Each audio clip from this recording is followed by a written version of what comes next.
Hello, and welcome to Sobercast, where we provide AA speaker meetings and workshops in podcast format. We're an ad-free podcast, and if you enjoy listening, please help us be self-supporting by visiting Sobercast.com, look for the donate link, and drop $1 or $2 into our virtual basket. We hope you enjoy the podcast. Have a great day.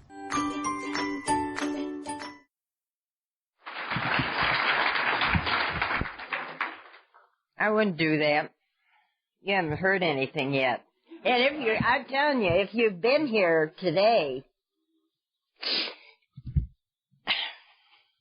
I feel real full from everything that's gone on today. I think this is the most wonderful thing, bringing al-anon and AA together. I was talking about it with Judy. You betcha.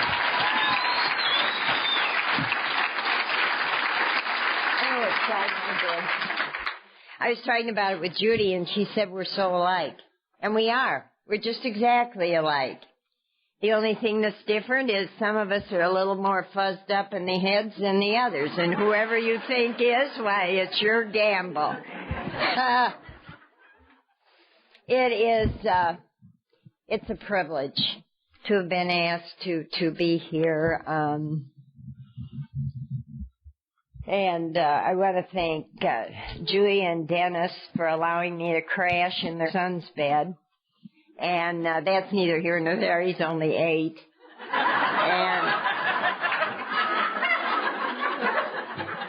And some of us have all the luck, I guess, and some of us don't. And Mary for picking me up this morning. And last night we had the most wonderful time. The most wonderful time. Where were we? At Judy's? No, we were at, whose were we at? I don't know, we were somewhere. But we had a wonderful time, and about the best part of the time was there, not the fellowship, but it was this chocolate dessert. And I will remember that for a long time. And it's good to see Beth. I haven't seen her for a while. Anyway, I am an alcoholic, and my name is Beth. I was talking to the Alateens today, and I bought one of those things to keep a plastic bags in, and I also bought a God box from them. And they made these. And this is I have other God boxes, but I want to tell you, this is the most wonderful God box I've ever had in my life. There are no slits in it. To put your little, when you're holding on to a resentment, you write it down, you're supposed to put it in your God box. Well, this doesn't have any slits, so I guess this means I can hang on all my resentments, all my self-pity, and I love this box. When I came to Alcoholics Anonymous,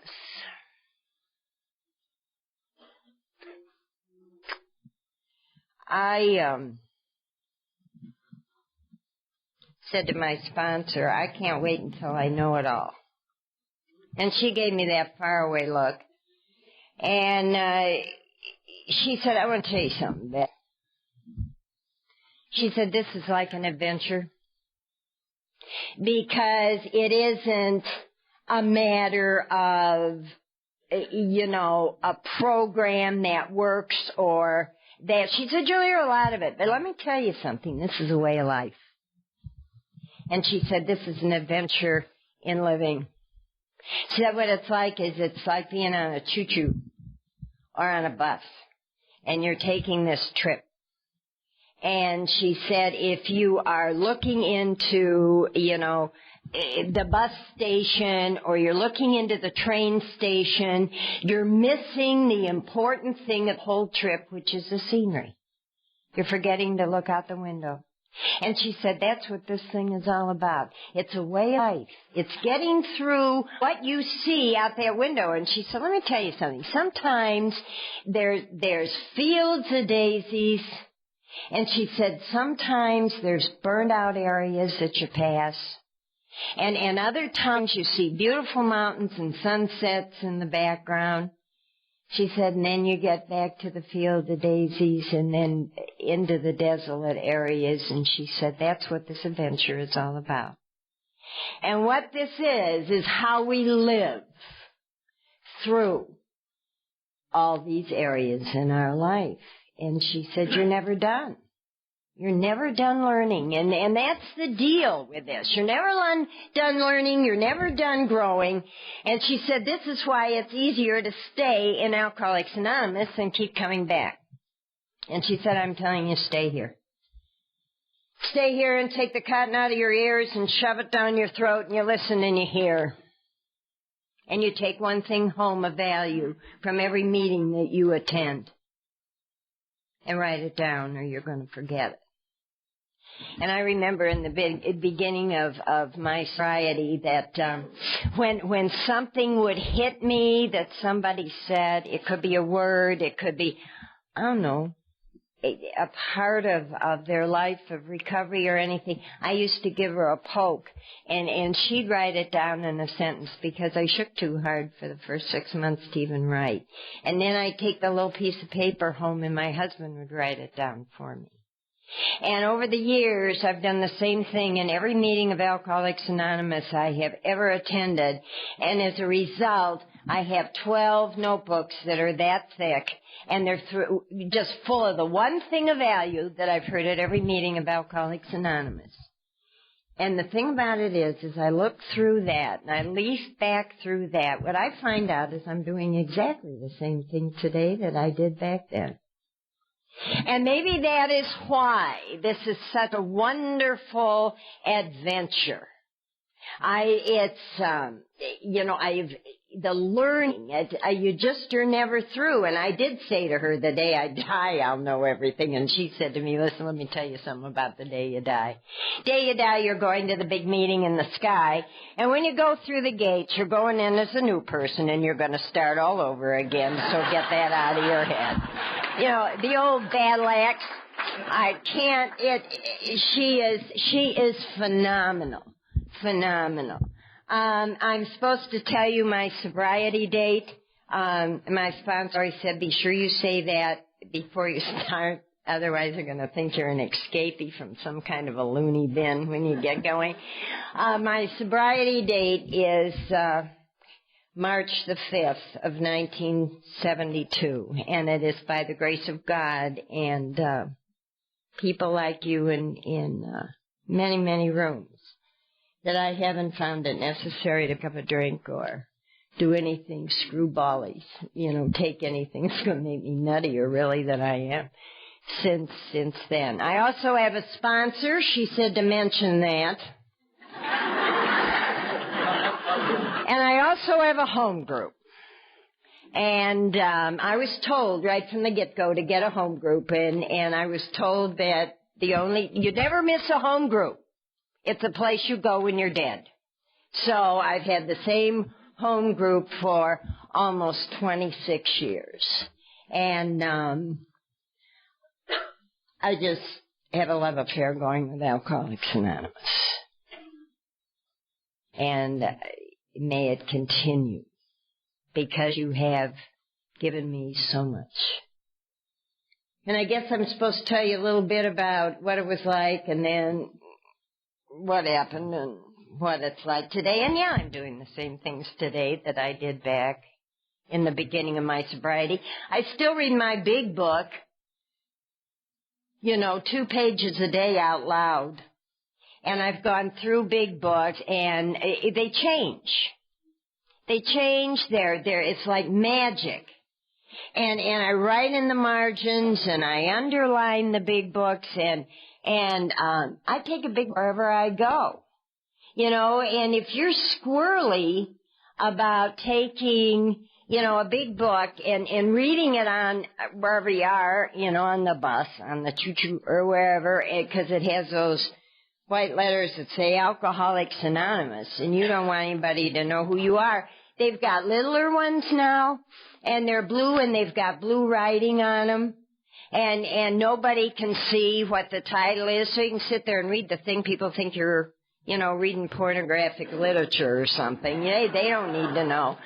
I still read my 24-hour book 4 times a day out loud. I was told to do that. I was told it's better to read things out loud because it sort of gets it in and down in here. And I found out that's so true. So very true. I'm still very active in my home group, and I attend a minimum of 4 AA meetings a week. And that's less than I did when I first got sober.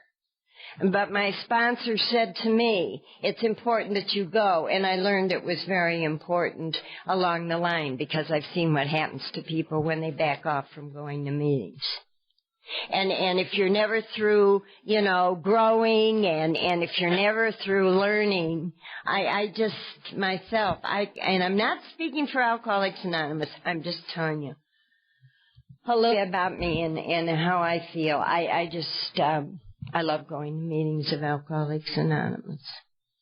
And so it's pretty much the same. And I'm learning a lot of things. When I was a little girl, growing up, I loved life. I love life, and today I love life as much as I loved it back then, if not more. And I love to run in the sunshine, and I love to chase butterflies, and I love the smell of new mown grass, and I love to lie in the back and make angels in the snow, and I love to look at clouds and wonder what angel lived on the clouds. And I wonder what God was doing. And I love to have tea with my raggedy underneath a cherry tree. And I loved everything about living. And then when I was 5 years old, that started to change. I went to school. And it wasn't so much school. It was that I got laughed at. I talked funny. And I didn't have a father. My first father was murdered at the age of 24 in a speakeasy in Chicago, and alcohol was a direct result of why he's dead. So my mother and I went and lived with my grandfather, who was a widower.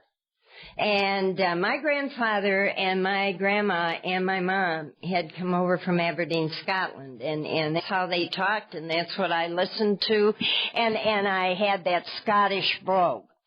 And the kids laughed. No father, talked funny, and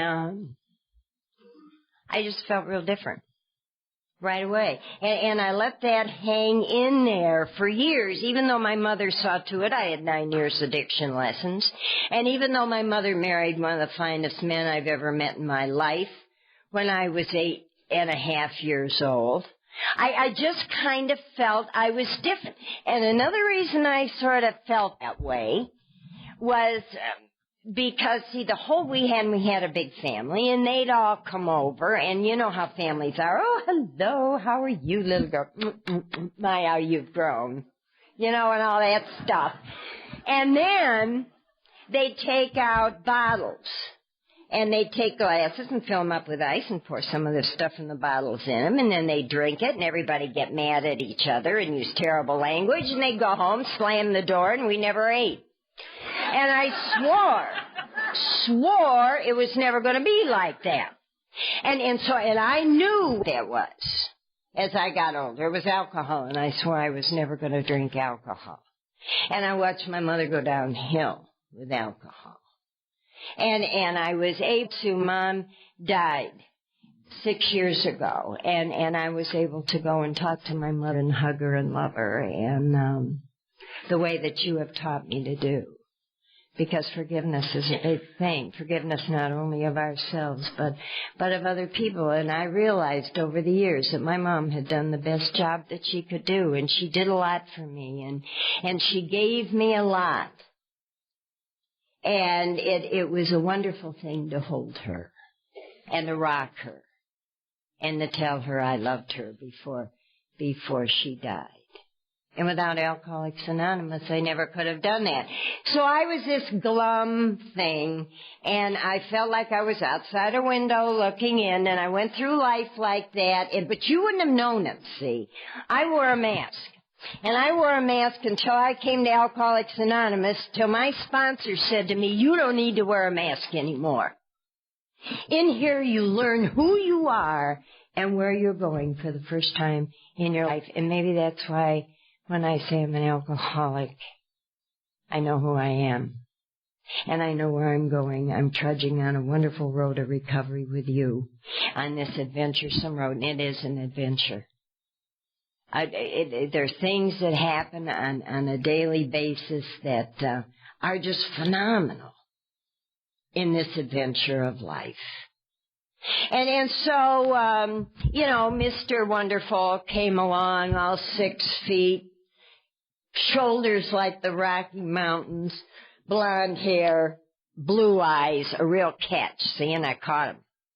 And I got into his 1955 Ford, and we drove off into the sunset, and I was going to get married, and everything was going to be great, and it was all going my way. Well, in case you don't know, and I'll give you a little marriage tip on the side here, marriage isn't like that.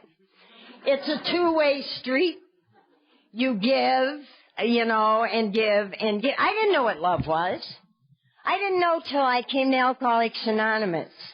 And you said to me that love means giving and not asking for anything in return. That you have no expectations. You love people unconditionally for who they are. And I didn't know that then, so I hated being married. And when my first daughter was born a year and a half later, I didn't like that either. Because, see, I like to do what I wanted to do when I wanted to do it. Marriage just isn't that way. And being a mom isn't that way. And so I copped this horrible attitude. And, and my sponsor calls it the Eeyore complex. It's martyrdom. Everything is poopy, everything. I don't know if you've ever read Winnie the Pooh, but my sponsor made me read it. The first year I was sober, and she said, actually you could identify with that Eeyore person in there. You just read about Eeyore, and everything's glum, but, that story, I'm telling you, that Winnie the Pooh, read it sometimes. I think it was written more for adults than kids. But, so we were at a party, and somebody said to me, why don't you learn how to smile? I never smiled till I came to Alcoholics Anonymous when my sponsor said, well, you're running around all these meetings and reading the big book. Why don't you smile and give your face something to do so it doesn't feel left out?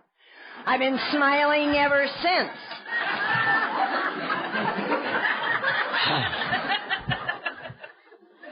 So he said to me, and you never relax, you're always tense. Why don't you have a drink? And he held it out, and I forgot that promise I'd made to myself. And my arm shot out from this shoulder, and I grabbed that thing, and I drank it like it was a glass of water. It was a Manhattan on the rocks with a bunch of garbage in it, and I'm telling you, I almost barfed it up. And I don't know if you've ever sucked on a lemon. But it did that, and I didn't like it until everybody else has talked to you about that and told you about it, and you felt it yourself. It hit. Boom. And you can feel it all the way down to your corns. You really can. Oh, I hopped in from outside. I quit, peeking in that window. I came into the center of things. And from that moment on, I drank, I got drunk, and I got into a lot of trouble. It was drink trouble. It was like putting a snowball on top of Mount Everest and kicking it off, and then it just rolled down, picked up momentum until it squashed on the bottom. All those things that you did, I did. And it gets worse as you go on. I snuck the stuff into the house. I didn't like that whiskey junk, so I discovered wine. And I think it's like rocket juice. It takes you where you need to go quick. And it was wonderful. The guy on the next street made Mad Dog. And it was absolutely wonderful. It had crunchy stuff on the bottom so you could keep up with your nutrition, and get your vitamins. And, it comes in all different sizes, and they sell it everywhere. It came in the large economy size, and the quart size, and the fifth size, and the pint size that you could sneak in the house, and nobody'd see a lump. And I hid it. It went everywhere. My favorite place was a douchebag. And, well, men don't look in those. So I pour it in there, see, and put foil on top so the fumes wouldn't come out and hang it up in the bathroom. And then when I get the terrible thirst, I go in the bathroom and take the hose and unclick it and glurp, down it would go. And that worked for a while till he found that, and I heard about that. Oh, I did dumb things. I used to paint him white and hang him out the window, you know, because I figured nobody could see him because I couldn't. I went out and looked, and I didn't see him. And I think that, you know, I know this is a family disease because he called me out, you know, and he said, my God, Beth, what is that? And I said, I don't see anything. So he said, you stand right there. I'm going down the street and get Marty. Marty was his best friend. So I said, all right. And so I stood there, and he went down the street to get me. And by God, when he was around those bushes, I shot upstairs, grabbed that thing, stuck it under the bed, and ran back downstairs, and I wasn't even breathing hard. And he came back, and he said to Marty, I want to tell you something. This horrible problem of hers is taking off. Look what she's doing now. And Marty looked up there and he said, I don't see anything, Bruce. Maybe you need psychiatric help. And he went.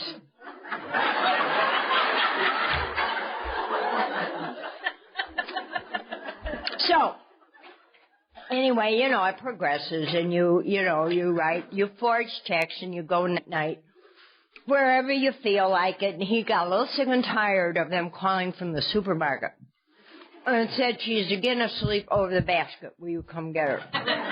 And stuff. So, anyway, he said, after 5 years of this, he said to me, you've got a drinking problem. You're an alcoholic. I'd like to have died. You know, I didn't think I was an alcoholic. I just didn't. I wasn't like my mother. I wasn't like, oh, my God, I was not an alcoholic. And he said, if you don't go to AA, I'm cutting off your allowance. And those were the magic words. Because I was off the checking account, I was off the savings account. So he said, that word, cut you off. And I thought, how am I ever going to afford anything? Because, you know, he'd squelch the pawn shop thing and all of that. So I went around Alcoholics Anonymous for the first of 3 times. I walked through those doors. I was not honest. It was everybody else's fault. Oh, I heard you from the podiums. I heard about your job losses. I heard about your divorces. I heard about all that kind of stuff. Now, that hadn't happened to me yet. And I think that's one of the most important words we have. Because I'll clue you. If you go do what you did, you're going to get what you got. In spades. I wasn't willing to do what you asked me to do. And 2 years later, some smart neighbor called the social services. My husband was a sales engineer and he traveled. And people can't bird dog with the kids. And the violence had set in. And it was not a nice situation. And so somebody called the social service workers and they said they'd take away the children. Ever since I was that little girl running in the sunshine and having tea with my Raggedy, all I ever wanted to be was a good wife and a good mother, and I didn't know what was happening. I'd stand upstairs on the 2nd floor with that bottle in my hand, and I would watch my children waiting for the bus. And I'd see the other mothers out there, and their hair was shining. And I could hear their laughter. And they were holding tight to their children. My children were standing over there. Nobody wants their kids around the kids of a drunk after a while. And I wanted to be out there. I wanted to be holding my children's hands.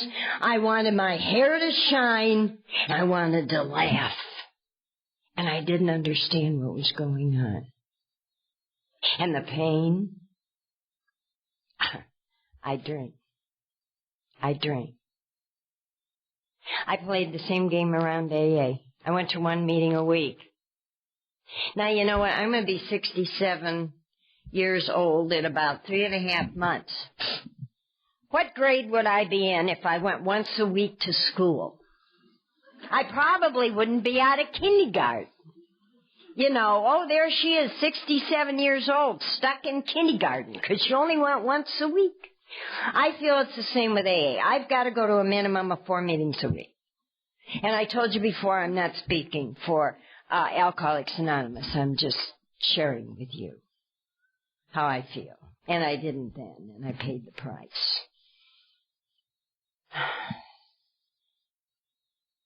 I had, a couple of years later, I was in front of a judge. I was on my 9th DUI, and I was up on an assault and battery charge. Well, I was driving along the street minding my own business, drinking. And, you know, when I was driving with my eyes shut, I spend a lot of time with my eyes shut. I watch TV with my eyes shut. You know, everything focused better. And I drive with my eyes shut, and I do everything with my eyes shut. I have 20/20 vision in my right eye. This one's got awful vision. It's probably because it was open all those years. And this rested. Anyway, the soft berm came up into the street, and I went in it. And I was rocking, trying to get out of there when the officer of the law came along, and he knocked on the window, and I rolled it down, and he said that famous thing, "Have you been drinking?" You know, because it's now, so I only had a couple. You know, it's an empty fifth, there's a half-gallon quart, there's a full half-gallon in the car. And he said, "I'm going to help you go home. I'll take you there." Well, I didn't want him to. What would the neighbors think, for heaven's sake? So, you know, he said step out, and I stepped out, and then he said yes, I said no, and we got into it, and I hit him over the head with my wine bottle. And he had 24 stitches, and I got my picture taken with some numbers under my chin. And I was in real deep doo-doo, but I didn't want to go to the workhouse. You know, so I said yeah, and so I went back around AA, and I played the same game for a couple months. On March the 4th, and I want to say something right now. Do you know that hurts? Do you know how horrible it is to walk into an AA meeting and know you have fifths out in the car? And you see the people in that meeting that are doing their best to help you? And the guilt that came from that was phenomenal. It took me a while when God gave me a gift of sobriety, and I came into Alcoholics Anonymous. It took a while to get rid of that guilt.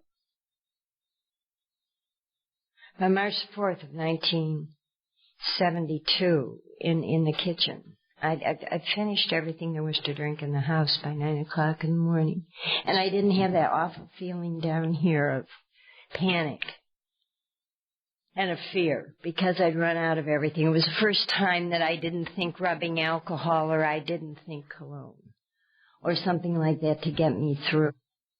I just kind of sat there, and I watched my family go to church. Nobody said goodbye. You know, they just weren't talking to me anymore. It came up today over and over and over and over again about what a lonely disease this is. And to live in a house with other human beings and they don't talk to you, it's terrible. You know, and every once in a while you go outside and you wave at somebody that's passing by and they don't wave back. It's a terrible, lonely place to be.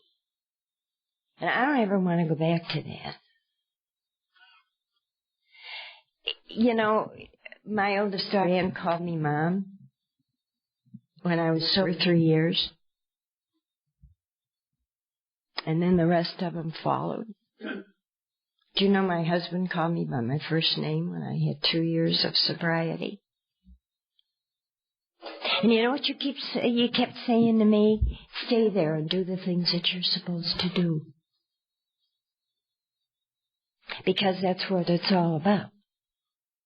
That's what the sober thing is all about. It's you doing what you're supposed to do. And it will come. On those faces,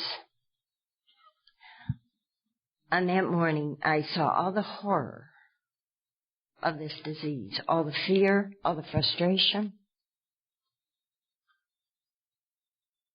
all the degradation, all the dishonesty. It was just painted there like a picture. And when they left, in the quietness of that kitchen, I knew something. That I am an alcoholic. And everything that was on those faces is because of my actions with this disease. And I wanted to live. I knew I was dying. It isn't that I weighed 64 pounds and it was in terrible, terrible shape. It was just that I knew that I wanted to live. And I needed help to do it.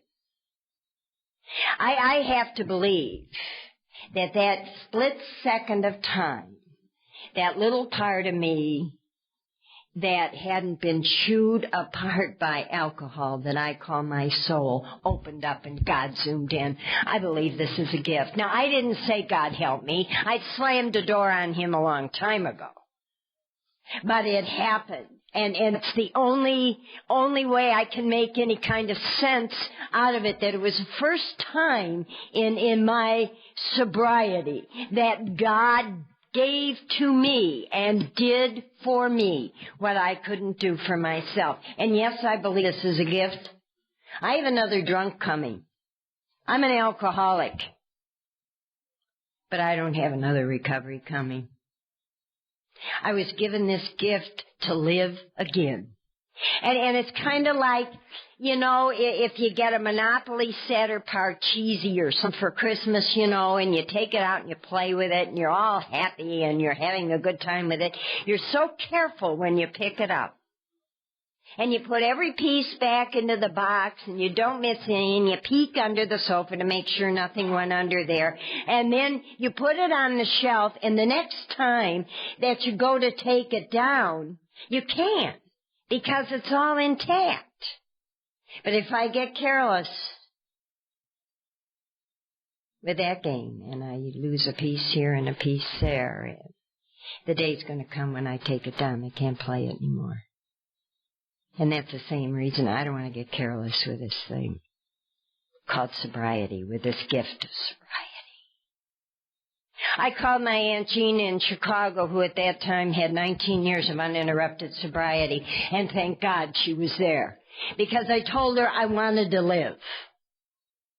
And my Aunt Jean taught, she would not only was there, but she's taught me one of the biggest lessons today that I hang on to.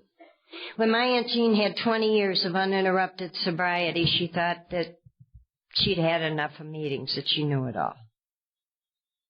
6 months later, she picked up her first drink. And 3 months after that, she died of internal hemorrhaging. I pray for her every night and to her every night, because that woman was there when I made that call, and she taught me that lesson. You stay here. And she coupled with my sponsor, you stay here, you're never done. She asked me the name of an old-timer that had never given up hope on me, and his name was Jerry Jackson, and he started a lot of the meetings around our area. I had met Jerry in 1962 when I was fiddle-fooing around with Alcoholics Anonymous. And Jerry came over and gave my family that hope. You know, that same hope we give each other. This is important to me, this hope.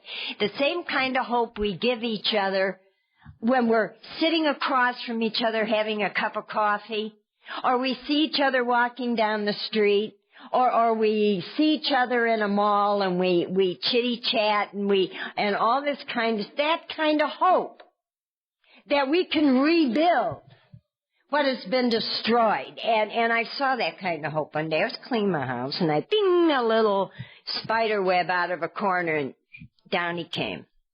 And he looked like this spider looked like he was right there. And I put my mouth, I was going to give him a whack, and I couldn't do it. I thought, he's hanging on the way we do, into this invisible something with all the hope he's got. And I watched him. well, not like a dodo hadn't stood there, because it takes him a couple days.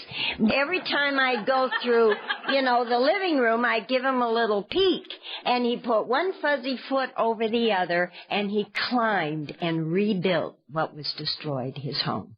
It was the most magnificent spider web I've ever seen in my life.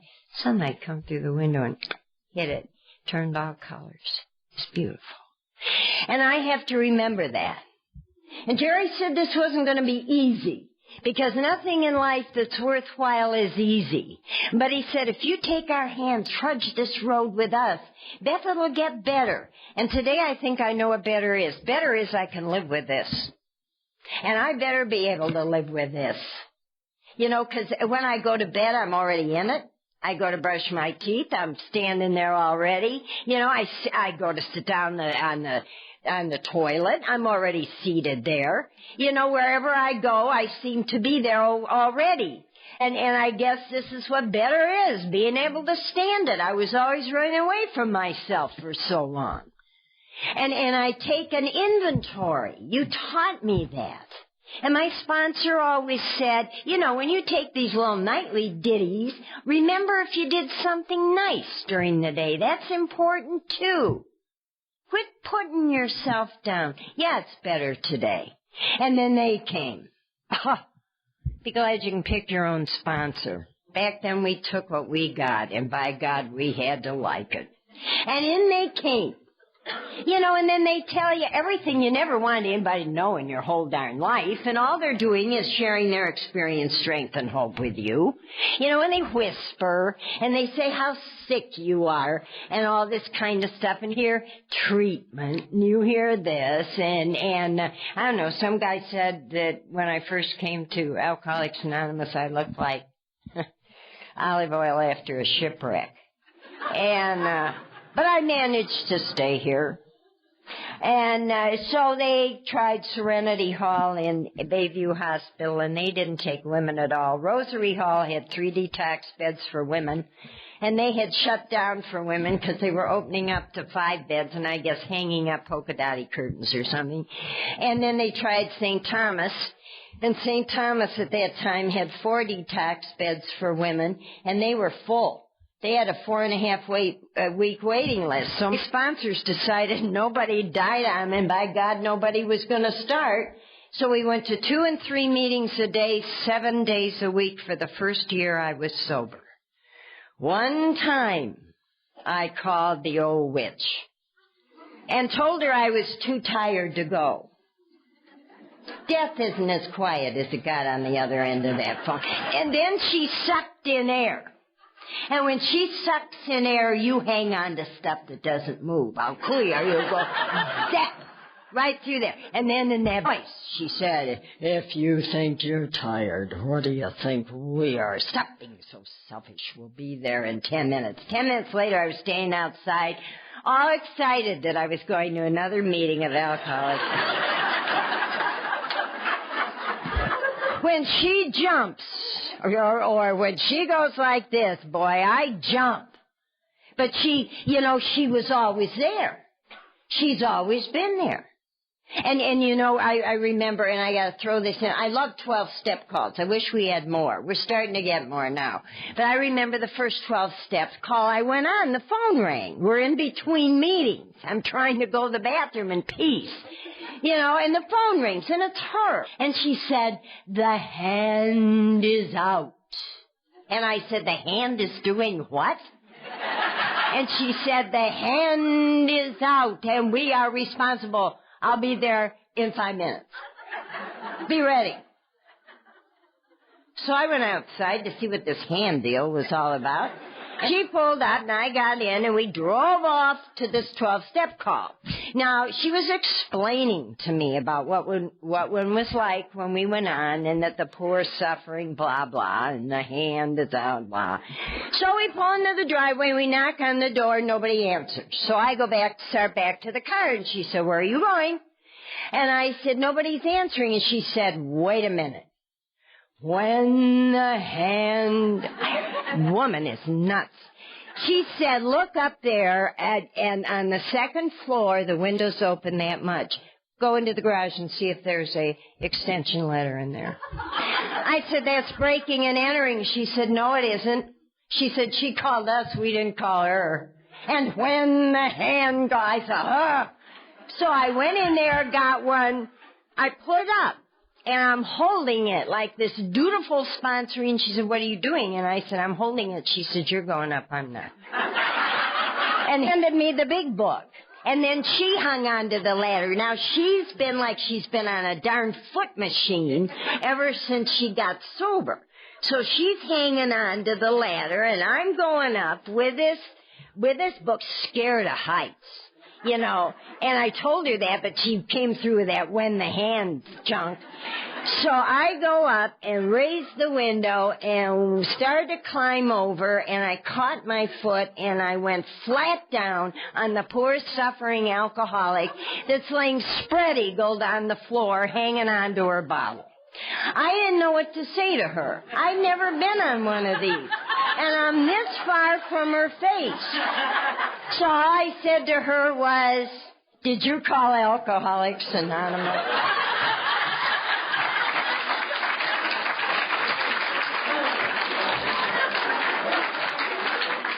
She said she stayed sober. She stayed sober for 15 years. Until she died, and she said she did it out of fear. Whatever worked. But anyway, in these meetings is where I am learning how to live. And you taught me stuff. You taught me about if you go sit on a railroad track and you wait for the choo-choo to come, that when the engine hits you, you're going to be this big blob of goop. And you're not going to care what the coal car does. And that's where I learned about how it's the first drink that does it. It isn't the rest. Because I could envision that thing hitting me, and that's just exactly how it was put. You'll be a big glob of gook. And I thought, well. And then you taught me about social drinking. You said you never can go back to being a social drinker. I never was one. Closest I ever came to being a social drinker is when somebody said, I think I'll have another drink, and I said, so shall I, and we got on with it. But they said, you know, we're like cucumbers growing in a garden. And they were picked and then were put into this big icky barrel of guck. And they slammed the lid down. And how long are we in there? Days, months, weeks, years, who knows? But then the day comes when they lift that lid. And when they reach in and grab you out, they said, you're no longer a cucumber. You've turned into a pickle. And there is no way that a pickle can ever become a cucumber again. And they said, now go to the store, buy a jar of pickles, keep it on the first shelf in your refrigerator so you won't forget. I still have a jar of pickles on the shelf in the refrigerator. Every time I open it, I'll look at one and say, what step are you on today? Well, if it works, why not use it? So, and stuff like that. And I was told about the action in this program. That we're kind of like ducks swimming on a pond, and ducks' legs go on like that to keep that serenity up above. And they said, once your legs stop like a duck, you're going to sink and drown. And that's where action is. That's why people stand at the door. They watch to see if there's a new person and rush over and give them their phone number. And there's chairman and there's secretary, and they said, and they're sweeping up of the floor. Nobody ever got drunk with a broom in their hand, and blah-de-blah. So it's action is the name of the game. And my sponsor said, and the big book is very important. That's the way of life is in there. And I will help you get through these steps. And she said, they're ongoing, Beth. You're never through. And my sponsor and I continue to work on these steps. And I continue to go to step groups and to, you know, learn something all the time about the steps. And it's just amazing. I think the big book is the greatest love story I've ever read in my life. And it is. It's a love story of people who were nobodies. And God in all his wisdom. 12 beautiful steps to write down that we could live by. The miracle. People say in our area, don't leave before the miracle starts. And if you don't think it's a miracle, look around this room. Nobody in here should be here. We should be an institution. Certainly the al-anon sitting here ought to be in the loony bin. And I don't know how you stood it. You know, we should be panhandling, but we're sitting here and we have one of the most wonderful days that I have experienced in my sobriety so far. It's amazing. And that's the story of the big book. You know, and I believed in you. I came to believe in something for the first time in my life. I wanted what you had. And I was willing to go to any length to get it. And my sponsor said, you know, after I started to believe in you, she said to me, now it's time. She said, at night you take off your slippers and you get down on your knees and you put your slippers underneath your bed. And while you're down there, you say thank you. And I said, to who and for what? And she said, you'll find out who you're talking to. You know, quit pushing the river till it runs just great by itself. You know how they are with their stuff. And easy does it, but do it. And then they say, in the morning, when you wake up, and you lie there and you listen to the beginning of the new day. Well, I'd heard bloom where you're planted and take time to smell the flowers, and now you're telling me to listen to the beginning of a new day. Thought you're a bunch of botanists. And, you know, and I said to her, she said to me, did you ever hear it? And I said, no. She said, try it, you might like it. I heard wind for the first time. I heard rain. I heard deer calling. I heard ice when it falls in a storm. I heard all those wonderful things for the first time, the creaks and groans in my home. People breathing, the life that was going on in my home. And I still do it today. I figure if I do it long enough, I'm going to hear the sun come up. Try it. You might like it.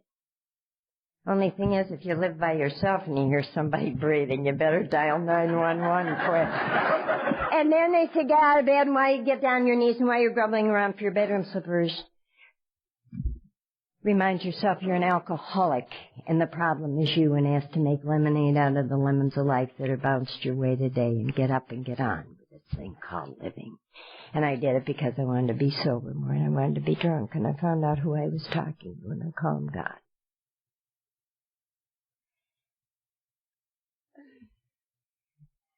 It is,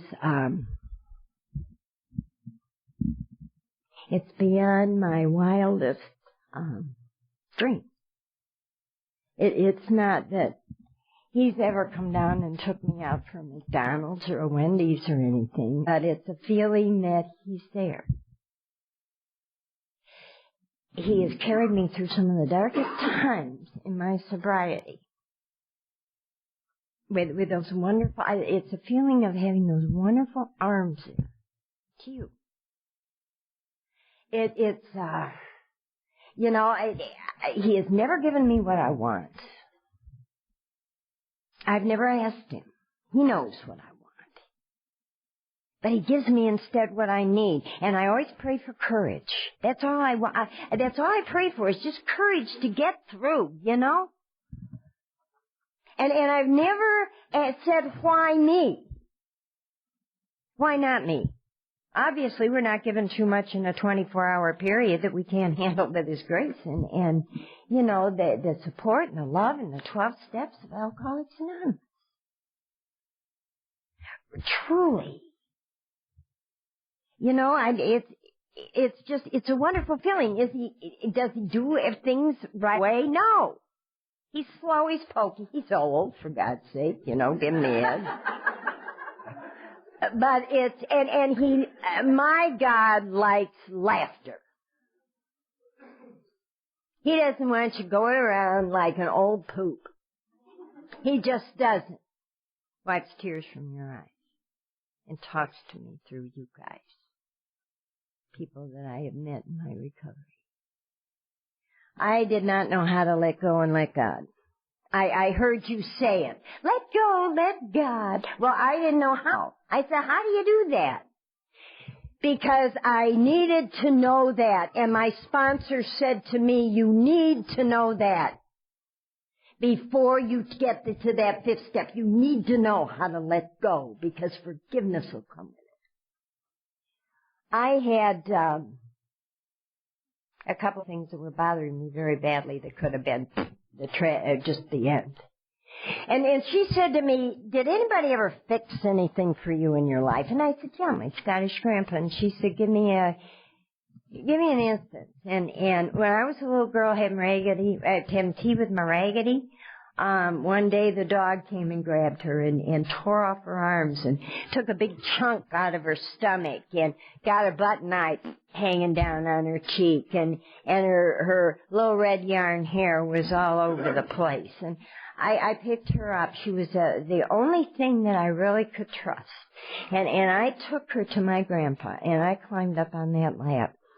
And I felt those big arms around me, and I held it up, and I said, Grandpa, can you fix her? And I remember that Scottish brogue, and I remember those blue eyes, and the safety when he looked down at me and said, Bethy, I can't fix it until you let go. And I released her. I trusted him. That blind faith of a child. I didn't have a time limit. I didn't give him directions. It's that blind faith of a child. And my sponsor shook her head and she said, yes, and you've come as a child, haven't you?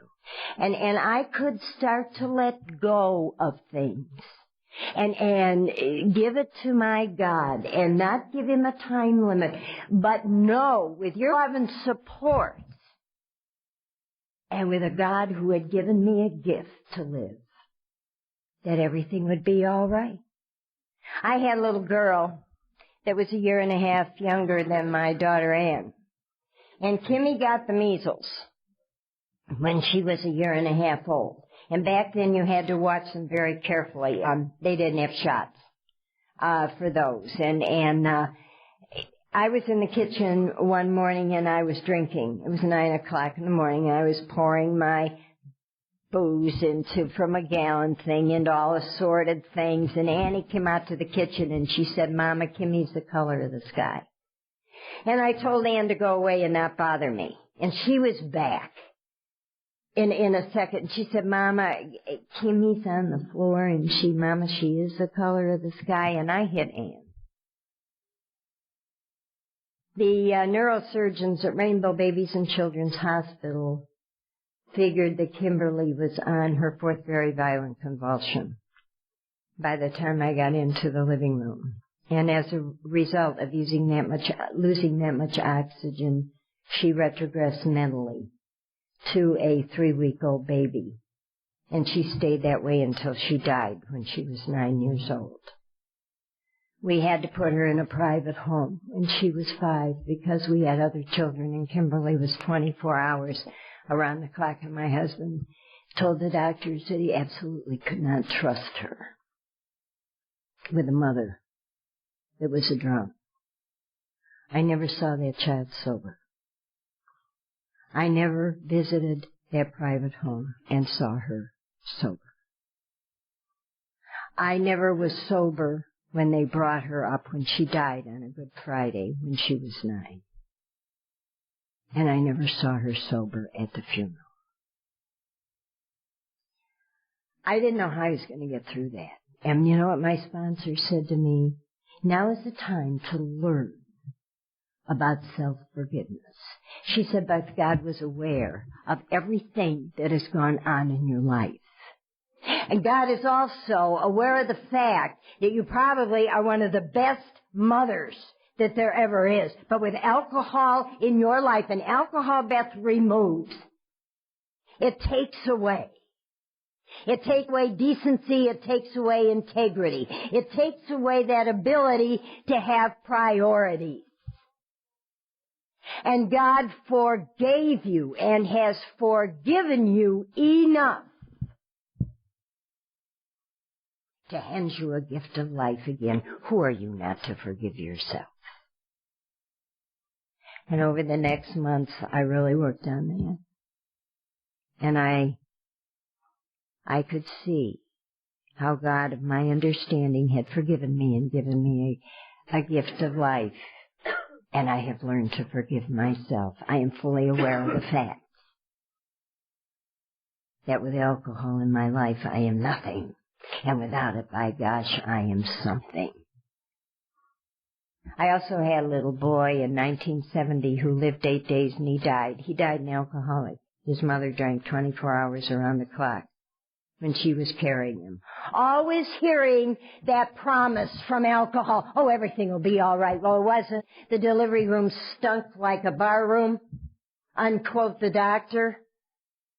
There was a sign that said murderess put on my door. The doctor called my husband and he said, you've got to come and get her. They won't take care of her in here.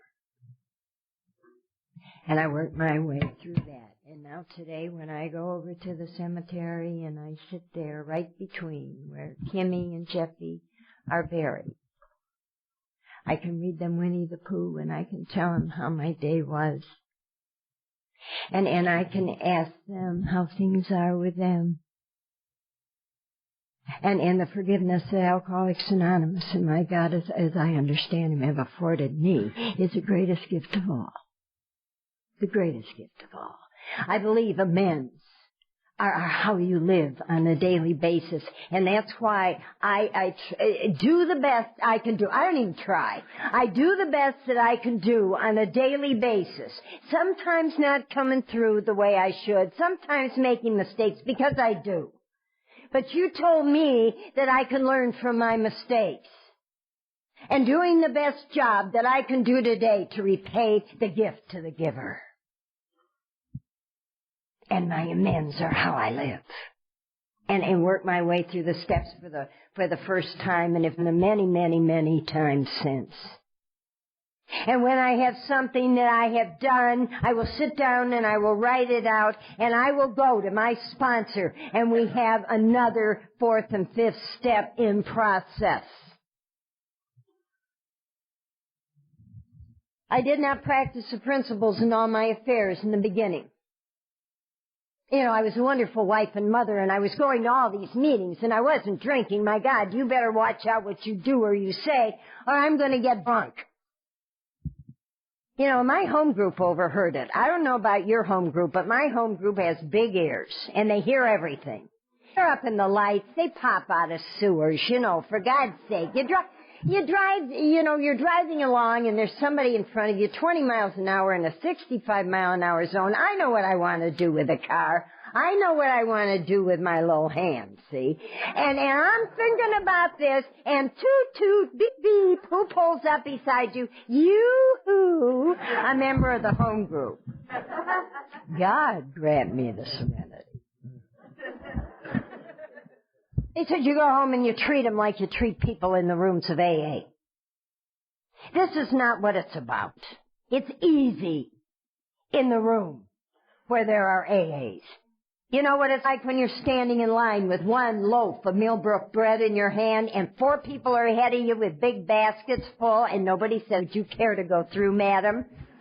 You know, what do you do then? This is what this thing is all about, and it's at home. At home is where it's at.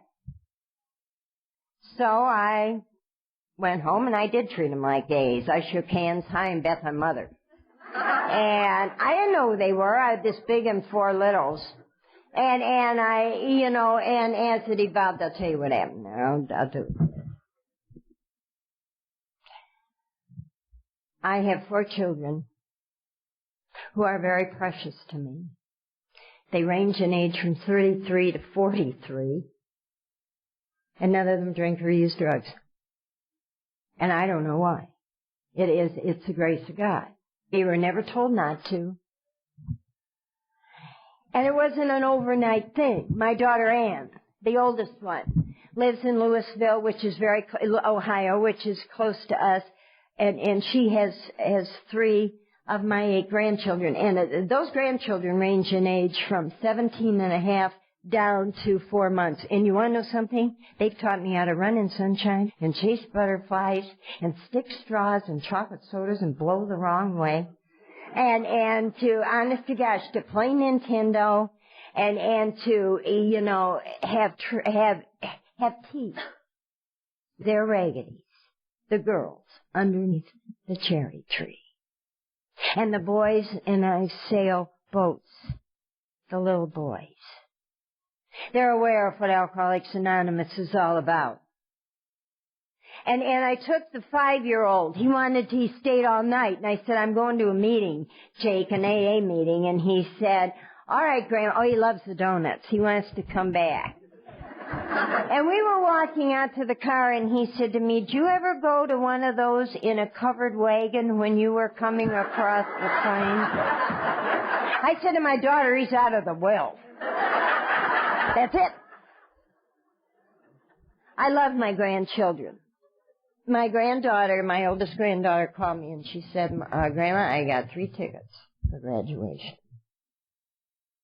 She said, I'm taking Mom and Dad and you.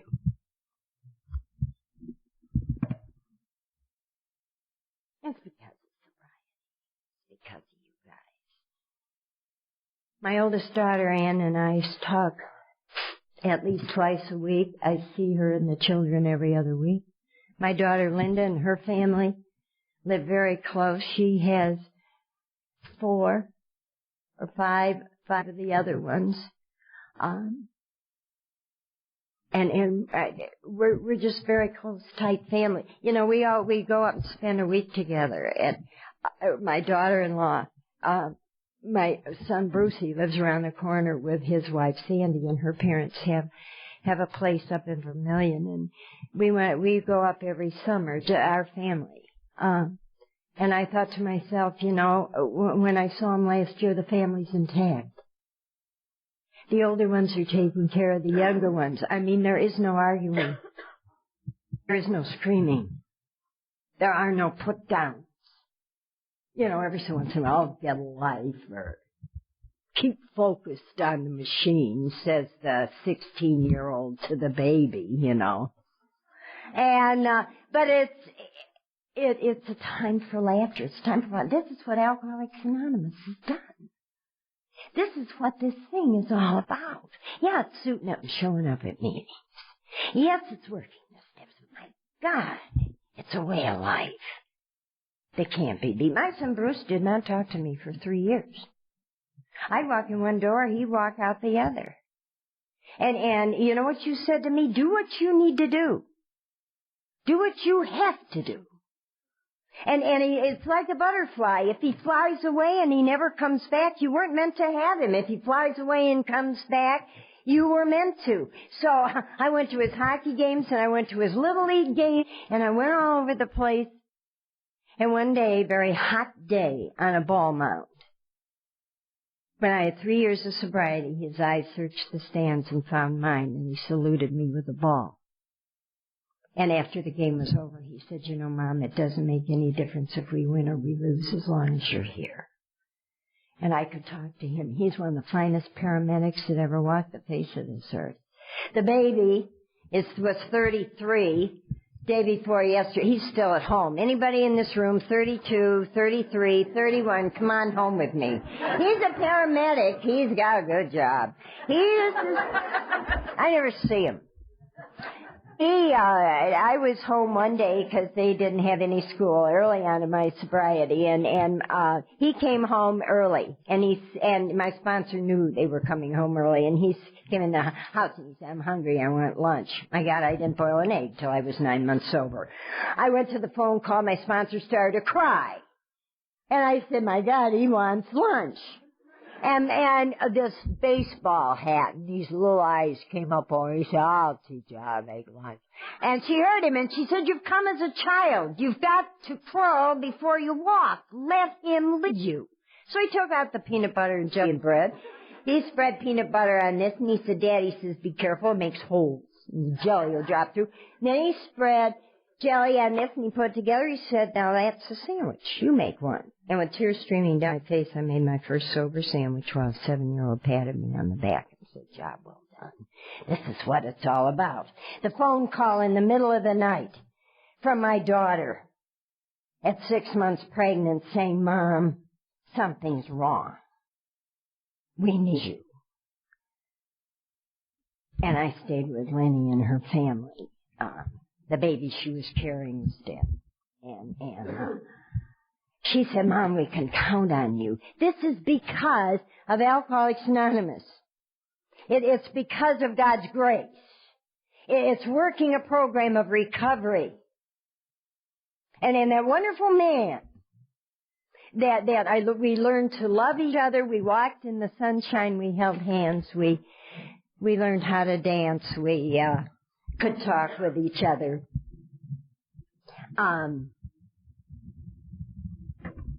I had 4 years of sobriety. In 1976, I sat in the end of the bed in university hospitals and heard those horrible words, acute myeloid monocytic leukemia. And my soul split in two. And I thought, what is this all about? Here And when I walked out of there were 2 AAs sitting on each side of the door. I didn't call. They just said, we heard maybe you need coffee.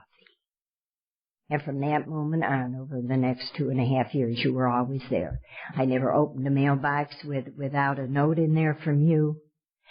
You came over to the house and said, is there anything we can do? When I couldn't get out to meetings, you came in with your big books and your 12 and 12s, and you took my children places.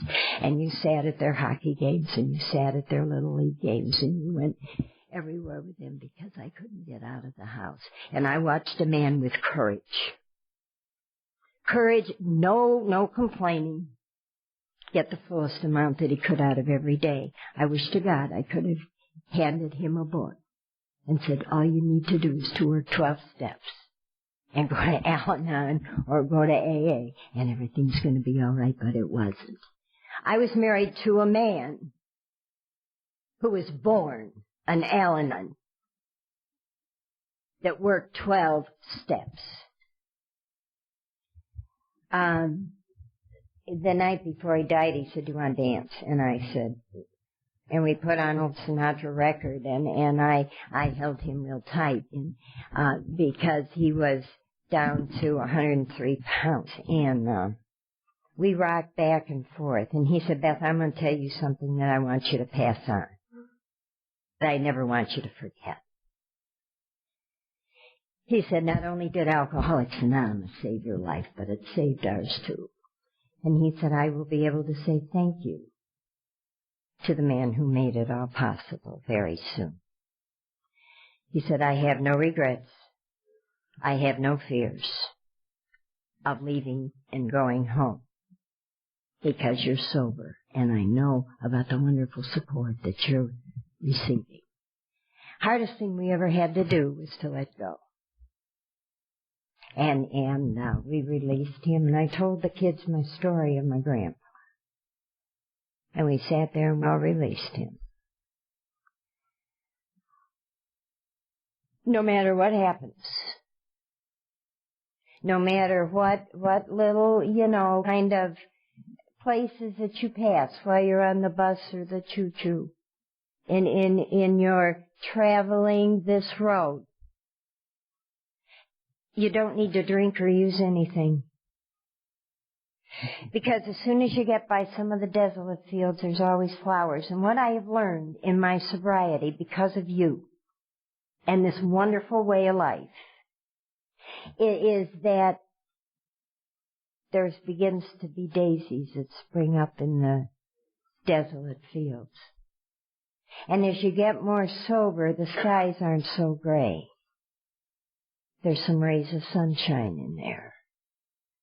And I guess that's what this thing called sobriety and a way of life is all about for all of us.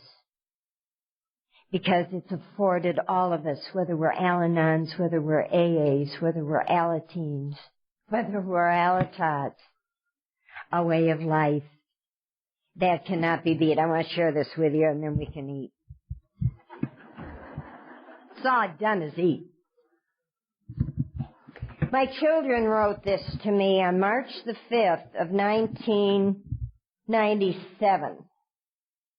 Mother, 25 years. You know, being a mother isn't easy, but it takes someone blessed by God to do it alone, to keep things running smoothly. We don't know how you've managed to do it all and so well since Daddy got sick and went to live with God nearly 20 years ago. No matter how busy you are or how much you have in your mind, no matter if your heart aches or sings, you always have time for your family, to listen, to give a pep talk and a pat on the back. We turn to you like everyone when problems come along to give us a positive outlook with guidance and wisdom. Mother, you've known hard times and disappointments and heartache, but you keep a positive outlook, give us reasons to smile when we can't find one, and lift our spirits when we are down. You work harder than anyone we know and do more than anyone we know to make the people you love happy and secure. You know our homes are warm, welcoming places to be in for family and friends because your home is just that. A warm place where we can be ourselves and where we know someone loves us unconditionally and understands. You and AA have taught us the value of togetherness and a sense of closeness. And Daddy must be so happy and at peace. You are a very special kind of a mother and grandmother. You have and are learning well from God and from AA. You walk hand in hand with God and AA and emulate all that is good and beautiful in life. Mother, God broke the mold when He made you. Keep trudging your AA road. May God continue to bless you. Thanks for being there for us. We love you very much. And it's signed by all my children, all my in-laws, and all the grandchildren. I owe this to you. Because without you, this never, ever would have been. And now may the road rise to meet you, and the wind be always at your back, and the sun shine warm upon your face, and the rain fall soft upon your fields. And until we meet again, may God hold you in the palm of His hand in the nows of each day. God bless you. Go live.